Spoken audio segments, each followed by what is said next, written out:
Les travaux de réhabilitation de la zone industrielle de Yopougon ont été lancés hier par le Premier ministre. Ils vont concerner entre autres les voiries, le drainage des eaux usées, l'assainissement et l'éclairage public.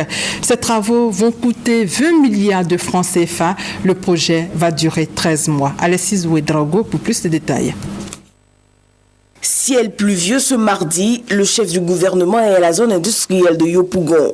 Il y lance les travaux de réhabilitation de la zone, une zone balafrée par des voies impraticables. L'objectif de ce projet de réhabilitation est donc de soutenir le secteur industriel à travers la mise en place d'un cadre adapté et propice pour ses activités. Prenant part à cette rencontre, le vice-président de la Confédération des entreprises de Côte d'Ivoire a loué l'initiative et plaidé pour la mise en œuvre de l'Agence de gestion des entreprises industrielles et une claire identification des occupants de la zone.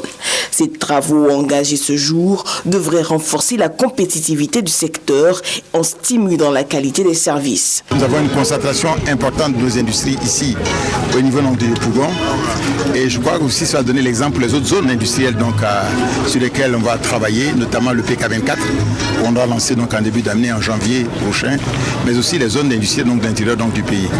Vous savez qu'il y a beaucoup de demandes d'investissement en Côte d'Ivoire et les zones industrielles étaient saturées.